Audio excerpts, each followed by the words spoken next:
Hi friends, welcome back to the IRL with Lex podcast. I'm your host Lex, and this is the place where we talk about fitness, health, and lifestyle with a real and raw perspective. Today's episode is going to be about all things content creation, influencing, starting social media, and my advice on how to get started. A bunch of you this weekend in New York, while we were talking, told me that this is something that you would like for me to talk about, and while I don't believe I'm the most qualified to talk about these things, I do think I know some things, so I'm just going to share with you what I know and what has worked for me this far. But also, I just want to share with you guys how thankful I am for literally every single one of you who came to talk to me in New York. You guys have changed my life. You've changed the way that I view my life, the way I view people, the way I view myself. And it's such a blessing to know you and to speak to you. And I think many of you think it's a privilege for you guys to talk to me, but I see it in the complete opposite way because it's a privilege to speak to you guys, for me, and just to see how blessed I am to have you all who care so much about me and support me endlessly. And I don't know that I could ever express literally how truly grateful I am. And also, if any of you guys took any pictures with me, please send them on Insta because I always make scrapbooks of all my trips and everything, and I would love to print them out and put them on there and all that jazz. And I'm also recording this episode for YouTube, so say hi to YouTube. If you're watching this over there, go comment that you're watching it over there because I'm starting to put this on YouTube as well, just so people that don't have Spotify, everybody will have access to the podcast. But without further ado, let's get real. So for background, I've been content creating my entire life. When I was around 7, I started filming Littlest Pet Shop videos on my dad's iPhone 3G. Real ones know the Safe and Sound music video because that music video changed the trajectory of my life, I promise you. If you don't know what I'm talking about, basically, Littlest Pet Shops were these little pet figurines. And the past 10 years, they completely changed the look. I don't even think they're sold anymore. But the original Littlest Pet Shops were unbelievable. But I just loved capturing stuff. I don't even know why, but I've always have. And content creation has always been something that has come very naturally for me.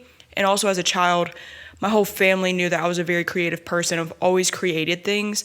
And so I remember growing up, my family always knew that I would be doing something creative. And so it's not a surprise that this is where I'm at now. But when I was 10, my dad got me a Monster High camcorder for Christmas. And before that, I was recording videos on my 3DS. So I've always been that girl. But I started posting on YouTube when I was 10 and would make the randomest videos. I remember one of my videos was literally just about me getting attacked by a sweat bee while I was singing. And I think that I was singing a Bruno Mars song. 2 sentences or 2 phrases in a sentence I never thought I'd really say, but that was literally it. And in saying all of that, it's just me pointing out that I think content creation or just being a creative in general is something that most creators you watch or see are born with. And it's just this innate drive to create something that people find value in. And it's beautiful that anybody has the privilege to create what they want and have the opportunity for others to find value in it. I started posting seriously on social media when I was 16 during 2020 and actually did pretty well. I had started my first YouTube channel and I didn't have TikTok until 2022. I had it when it was Musical.ly in 2016 until 2019 whenever they changed it to TikTok, and I was mad that they changed the name, so I deleted it. But YouTube was my main platform for a year until I got my first boyfriend and I was kind of made fun of. He didn't really like that I made videos, so I stopped making videos. And that's something that I do regret, is that growing up, I was a people pleaser. So if somebody didn't like that I did something or it made them uncomfortable, I would always alter who I was so that they wouldn't feel uncomfortable, even though that's just not how you should be living your life. And not only that, but people at school started pulling up my videos and talking about them. My teachers would pull up my videos on the projectors and play them for the entire class. And that's a level of humiliation I have no clue how to describe now. I wouldn't care now because I literally do not care what anybody thinks about me, in the sense that I'm not hurting other people, like, now if you're a mean person, like, that's different, but you being your authentic self, you should not feel ashamed for being that.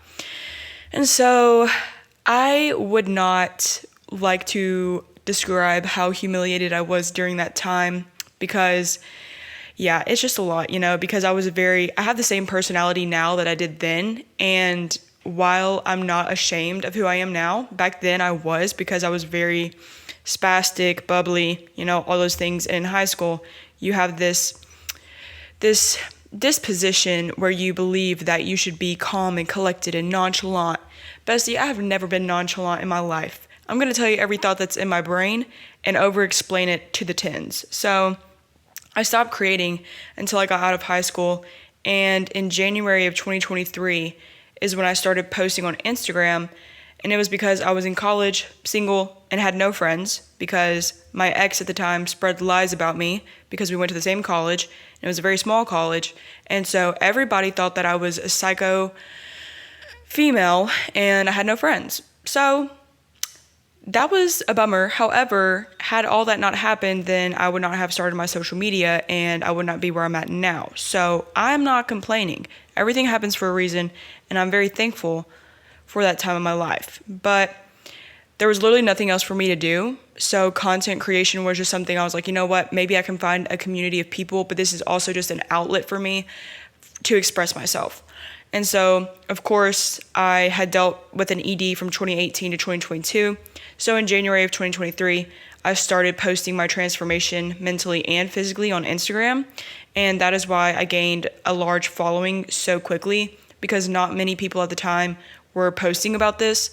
And it was kind of just the right place at the right time.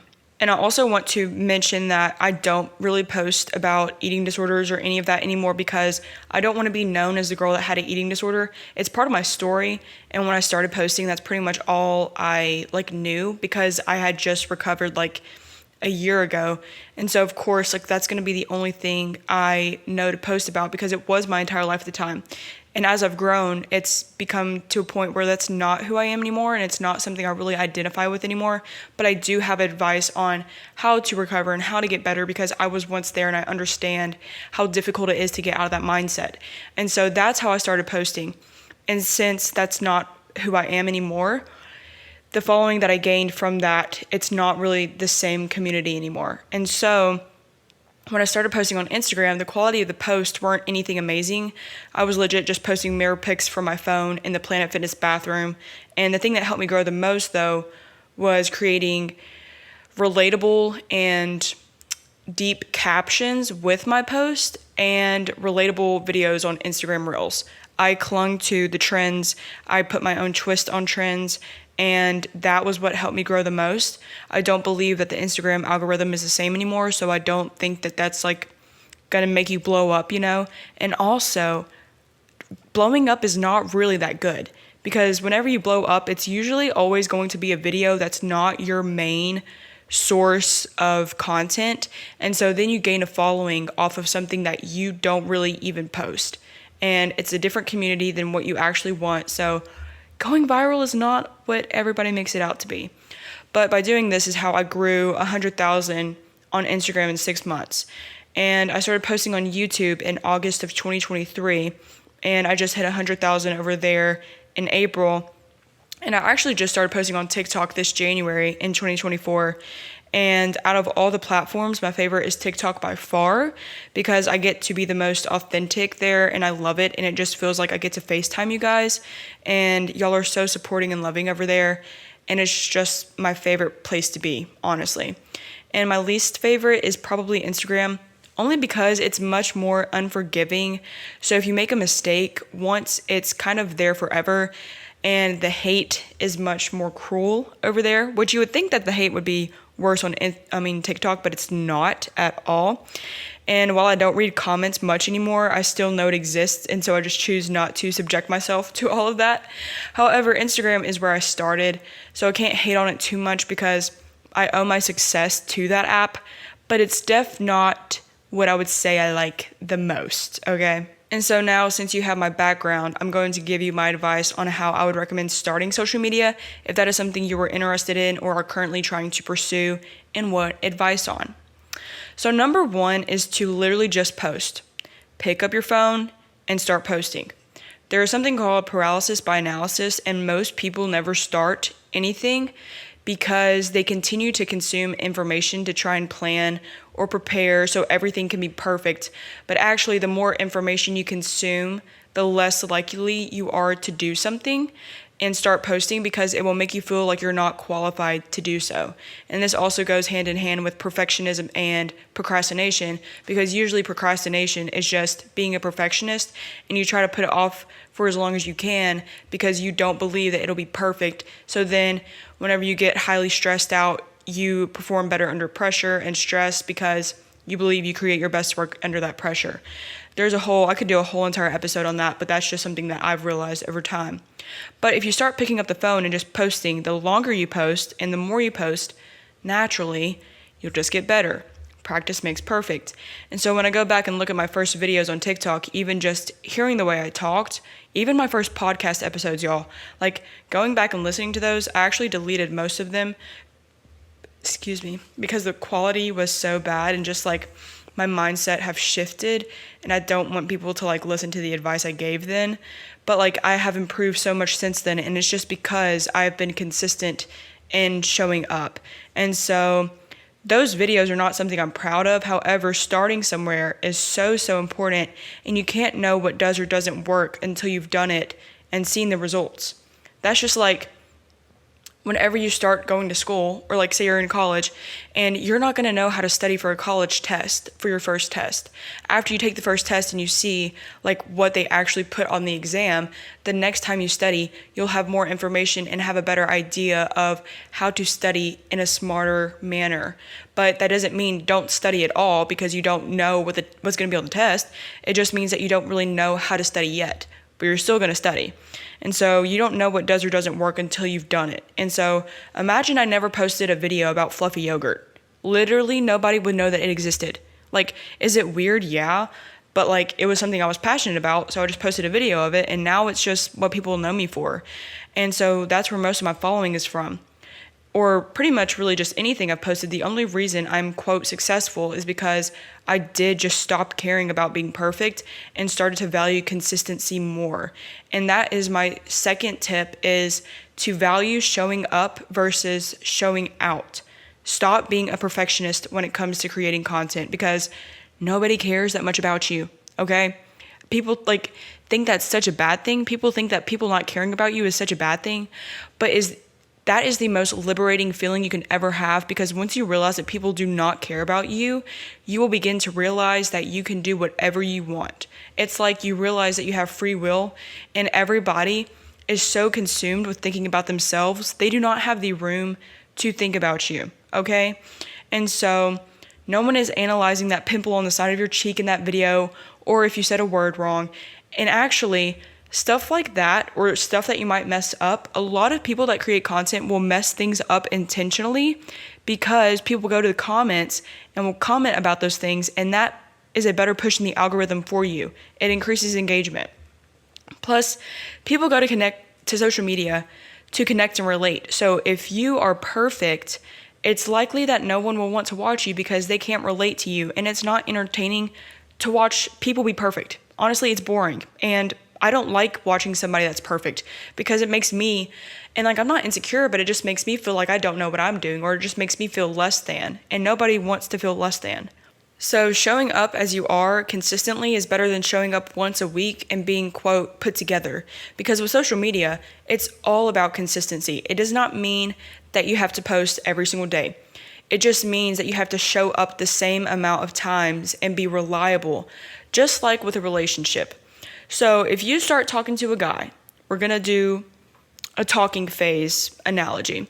If you start talking to a guy, and when you're first talking, you know, he's texting you every single day, 24/7, you know, love bombing. Like, honestly, love bombing is a great analogy for this. But over time, say it's like week 3 of y'all talking, y'all are only texting like 4 to 5 times a day now. He's taking hours to respond. You know, you can kind of be like, this is getting a little weird. Then a month down the line, all you're exchanging are good morning and good nights. Okay? If you start posting on social media and you do 7 days a week, and then over time, you just don't have as much to post anymore, so you start 3 days a week. And then eventually you're like, well, I just don't have that much to post anymore, so it's 1 time a week. Okay, this is what I did on Instagram, and this is where I messed up, because when I started posting, I started 7 days a week. I posted at least 1 time every single day, and I didn't miss a day for 8 months. That's another reason I probably grew 100,000 in 6 months, is because I was there every single day, and so it just increased my opportunities to go viral and for people to see me.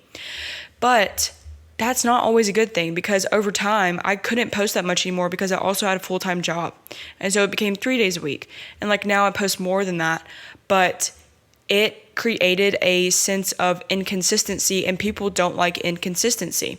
The algorithm does not like inconsistency. So with TikTok, I post, and I have posted at least once every single day since January 1st of this year. And like, looking back now, that's insane, because like I hadn't really realized that I'd done that. But it doesn't even have to be anything perfect. It just is literally showing up. Like, it can be a stupid video, but you showing up is so much better than you not posting anything at all. And so posting 3 times a week for a month and then increasing that over time is much more realistic and intelligent than posting 7 times a week. Then one day it becomes only 3. And like I said, this is exactly what happened to me on Instagram, and I grew 100,000 in 6 months, and now it's been over a year and a half, and I've only grown 55,000. And you might be like, Alexis, 55,000 is so much. Yes, it is, but in relation to the beginning, it's not a lot. And like, I know why that's happened. And so, like I said, I didn't miss a day for 8 months. And then when I started only posting 3 times a week, I didn't gain a single follower for 4 months. And so setting yourself up for long-term success in that way is much more intelligent for the longevity of content creation. Number 3 would be to offer something different. The internet is an extremely saturated place, so why in the world should someone follow you? Genuinely, why should I follow you rather than the next person who is doing the exact same thing you are? For me, this was by branding myself as the BUFFUNICORN. It was actually an accident. It was genuinely an accident, and was never supposed to go this far. It was kind of a joke, and it was the best decision I've ever made for my career. And I kind of think of it like lean beef patty. She is extremely successful, but I do not think that she would be as successful as she is had she not branded herself that way. And it's because that's such a memorable name that nobody's going to forget that. Just like with BUFFUNICORN, nobody's ever called themselves that before, so it's so easy to remember me. And because being recognizable is so important, whether it be the way you make your videos, certain words you might use, always wearing a certain color, or having a certain hairstyle, it's huge to be distinct. And something I actually get all the time is that I have a very distinct appearance, and that is great for social media. It's actually one of the reasons I dyed my hair black, because when I went back to my natural hair color earlier this year, which is auburn, it was harder to recognize me, because it was just like people knew me as a girl with black hair that made recipes. And so once I changed that, once I changed my identity and my recognition, it was harder for people to identify me. And so I needed to keep that image of the girl with the black hair that makes recipes, so I changed it back, and it's just easier for people to know who I am, and they associate my appearance with the name and my brand. And it sounds odd, but truly it does work, because that's just how people can tell me apart now. And also, this is not surprising, because if you go on TikTok, people never know anybody's names. It's always blue sweatpants girl, green jacket girl, etc. And so we as a society are very visual creatures, so of course we just see things and we're like, oh yeah, like blue sweatpants girl, red shirt girl. So that is how people recognize you. So having an identifiable look is a very good thing to have. And the 4th thing would be to be yourself. And this sounds so cliche, but this is my biggest piece of advice, genuinely. Because if you are not yourself naturally, you're going to get burnt out. because that's not who you are, and you can only keep up with a persona for so long before you feel burnt out. And burnout in creation is already so inevitable. So adding not being yourself on top of that, it's just a recipe for disaster. Because at least if you're being yourself, it's not like you're lying. It's only because you have run out of creativity and just need a little break to recharge, replenish your brain and your mind. But when you're acting like something that you aren't, it can create this idea long term that people aren't even following you because they like you, but because they like this character that you've created. And so then long term too, that messes with your brain because you realize that nobody even likes you. They like who you have said that you are. And that's even worse because imposter syndrome is something that 100% you'll deal with. And at least at the end of the day, like when I go on trips like I did to New York and like get to meet you guys and get to put faces to numbers, it's so refreshing and so nice because it makes me feel like I'm not insane. But whenever you are just a character, I can't imagine like how difficult dealing with imposter syndrome would be. And the last piece of advice would be, and also this is not the last thing I'm talking about. I'm going to talk about a few more things after this, like brand deals and all that. But this is just the last thing, like to start content creation. But it's do not do it for money. If you are doing this for money, you are not ever going to be satisfied and you're never going to be happy. I have not made a single dollar from social media at all in 2023. I never made a single dollar. I did not start making money until I started TikTok, and I still now don't even do it for the money. Because is it my job? Yes, but I can make money in other ways. But if money was the only reason I did things, then I wouldn't be creating authentic content. Just like with my podcast, I don't get paid for anything over here, but it's my favorite platform because I get to be the most authentic and the most real over here. And so at the end of the day, if you want to post. There is a community and a niche for literally everything, okay? So there is somebody out there that's going to share the same interest with you. And also, I want you to realize how many people, like say you have 100 followers, I want you to think about how many people that is in a room. That's insane. Like, that's why I'm thankful for each and every follower that I have. I might not have 1 million followers, but like 270,000 people, that's insane. And so like I always ground myself and remind myself how blessed I am to have that many people who know me or follow me or care about what I have to say. And so I'm going to talk a little bit about brands I work with and how you can get into all that and everything. Brands that I work with when I was smaller, so usually when you're a smaller creator, people will send you free products and like you just post them on your thing for free. You usually don't start getting paid until you have sometimes 10,000. I didn't get paid for 10,000. I didn't start getting paid stuff till I was at 100,000. And even then it's not really a lot of money. However, I do recommend that you don't let brands take advantage of you because they will try to. People still try to lowball me and take advantage of me now. And I have learned a lot. So it's like easier for me to like know my worth and say no. But the brands I work with now, it's only GymShark and PE Science, which is code BUFFUNICORN for both. And it's really just because I don't want to have a lot of brands and like affiliated with a bunch of people. Like I want to be loyal and also like make it to where you guys can trust me, because like Young LA for Her reached out to me and I didn't want to work with them. Not only because I don't really like their stuff, but also because I don't like their values and their morals. I've met a lot of the people over there and I'm not really a big fan of who they are or what they do. But like also, how am I going to sit here and tell you guys that I love GymShark the most and then work with Young LA as well and be like, well, I love both of them. Like I think that you can like two things at once, but at the same time, like which one is better? Which one should I be investing in? And so those are the only two brands I work with, and they are genuinely my favorite brands of all time. And finding your niche to work with brands is also huge. Like I do lifestyle content as well. So like, of course, fashion brands reach out to me, like Alfred Eden. I love Alfred Eden. And so like I have done some stuff with them before, but mainly I'm like health and fitness. So of course, those kind of brands are going to work out to me. But yeah, that's pretty much all I have to say about it. There's so many like, do this to grow, like there's strategies and all that, but genuinely I don't think any of that stuff works, because what works for me is not going to work for the next person. Like just like with Annabelle, I'm best friends with her, and like she obviously has 50 times the amount of following and exposure that I do, but even if I did exactly what she does, I would not have the same following as her. because it's just not meant for me.